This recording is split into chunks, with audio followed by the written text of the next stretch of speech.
Ashamaa harka fuune kabajamtootaa fi jaalatamtoota ijoollee Oromoo bakka jirtanitti nageenyi fi fayyaan isin bira haa jiraatu isiniif haa baay'atu jecha qophii hardhaa eegala.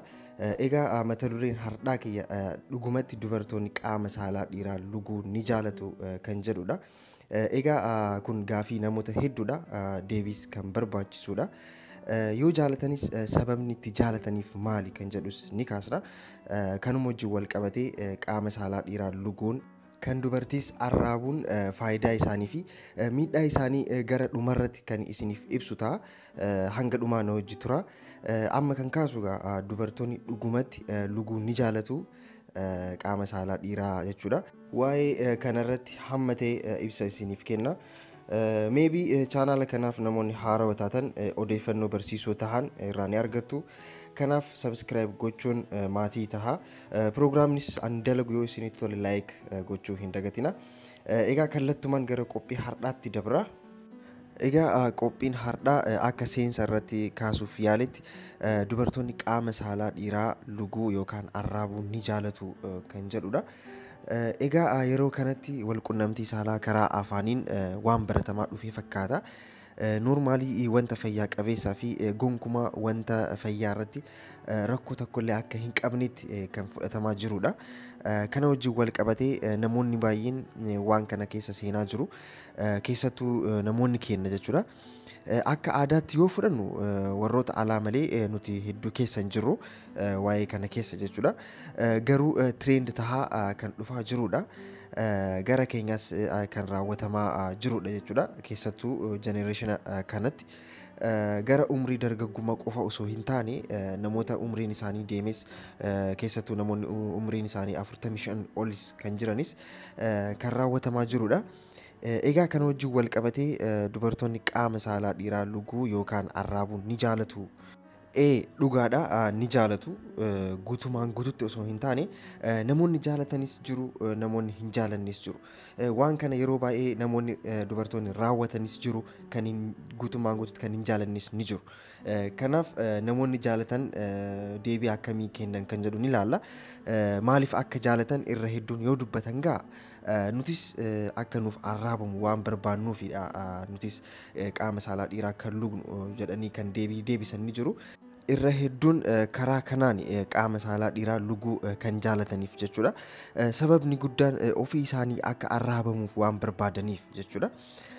Dubartoonni gariin ammoo yoo dubbatan gammachuu guddaan kan jiru yookaan ammoo hanga sagalee baasutti kan gahu dhiirri yoo qaamni saalaa isaa lugamee fi kan jedhanii dubbatan ni jiru.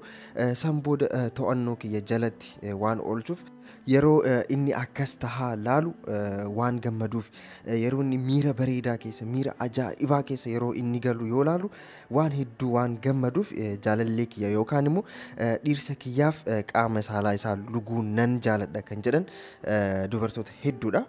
To'annoo kiyya jala waan oolchuuf yeroo sagalee baasu hanga of qabachuu dadhabutti yeroo inni ga'u fuulli isaa yeroo jijjiiramu gochoota kanneen yoo argu dhiirsa kiyyarraa kanaafidha. Kan jaaladhu qaama saalaa isaa luguun jedhanii kan dubbatan ni jiru. Gariin ammoo waa'ee kana ni yaala yookaan immoo yaaleetiin laala seensiisaa jechuudhaan gara kanatti kan seenan ni jiru yookaan immoo irra hedduun akkanatti seenu.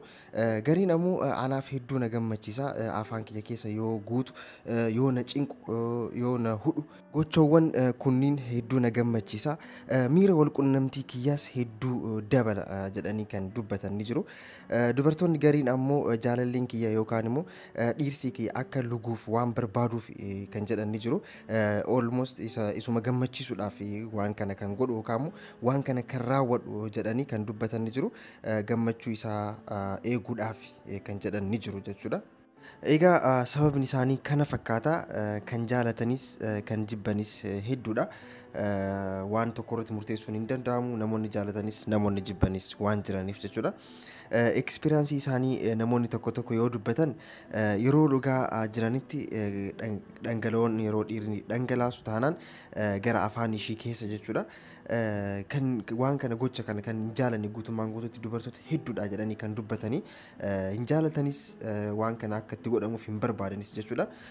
Gochuun kun yeroo baay'ee gara alaa kanatti malee gara naannoo keenyatti hin baratamne. Gocha kana namoonni hedduun hin jaalatanis guutumaan guutuutti namoonni yaalanis hin beekne hedduudha. Kanaaf gara keenya waa'een wantoonni gochi kun hin jiru jechuudha. Kanaaf dhibbaan dhibbatti murteessuun hin danda'amu qaama saalaa dhiiraa luguun kan jaalatanis kan jibbanis waan jiraniif jechuudha. Amma immoo kan kaasu maali luguudhaan wal qabatee maali faayidaan isaa miidhaan isaas maali kan jedhu ni ilaalla. Egaa kana wajjin wal qabatee miidhaa fayyaa irratti geessisuu ni jira. Akka saayinsiitti akka fayyaatti kan isinitti himu maali walqunnamtii saalaa karaa afaaniin raawwatamu miidhaa ni qaba jechuudha. Maali miidhaan isaa yoo jenne dhukkuboota garaagaraatu jira. Isaan keessaa STI kan jedhamu jira. Sexual transmitted intercourse kan jedhamus jira. Egaa kunniin of eeggannoo malee waan gootaniif directly waan wal argatuuf jechuudha. Afaanii fi qaamni saalaa dhukkuboota garaagaraatiif saaxilamuu ni dandeessu. Gara dubartiitiin immoo kokkee ishiitti miidhaan gahuu ni danda'a. Qaama saalaa sirriitti yoo ol seenu jechuudha.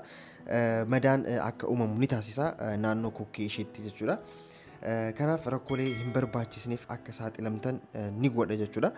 Keessattuu dubartiin yeroo qaama saalaa lugdu qaamni saalaa isaa sirriitti kokkee ishii kan rigu taanaan yeroo baay'ee gocha kana kan raawwatu dubartoonni keessattuu dhiirota garaagaraa wajjin waan kana raawwatan of eeggannoo guddaa qabaachuu qabdani. Maaliif naannoo kokkee isaaniitti sababa kanaan dhibee garaagaraatu uumamuu danda'a. Madaan garaagaraa uumamuu danda'a. Hanga sagaleen jijjiiramutti jechuudha.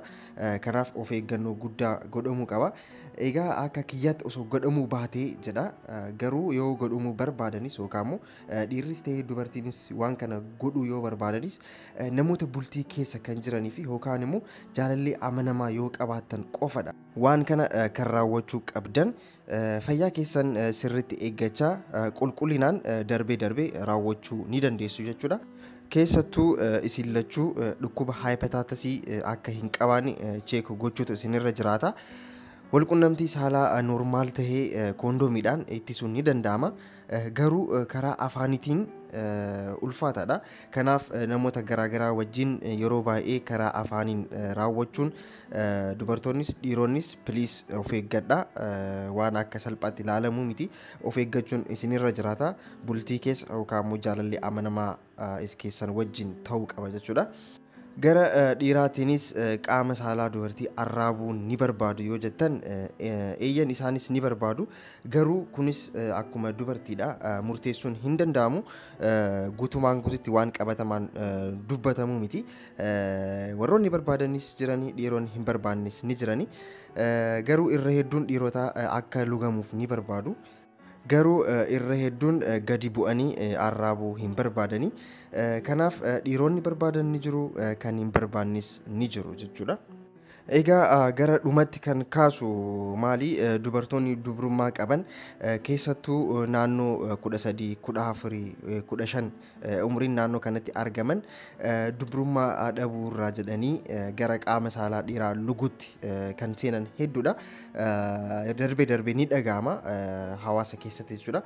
Kanaaf hawaasa keenya ifaan ifatti waa'ee kanarratti barsiisuun barbaachisaadha. Miidhaa guddaa waan qabuuf jechuudha. Keessattuu naannoo umrii 13 14 irra jiran waan kana hedduun yeroo jalqabanitti gara fuulduraa gara saayikooloojiitiin ta'uu danda'a. Gara miidhaa kokkee isaaniirra ta'uu danda'a. Miidhaa guddaa qaba. Kanaaf waa'ee kanarratti hawaasa sirriitti barsiisuun dirqamadha jechuudha. Egaa qophiin kiyya har'aa kana fakkaata. Waa'ee kanarratti hamma ta'e ibsa kenni jira. Akka irraa baratan akka irraa fayyadamtanis abdiin qaba. Namoota biraafis sheer gochuudhaan isaanis akka irraa baratan akka irraa fayyadaman gochuu ni dandeessu. Qophii kanas laayik gochuu hin dagatina. Waan nu wajji turtaniif waan na dhaggeeffattaniif hedduu takka galatoomaa. Qophii biraatiin walitti deebina. Nagaatti.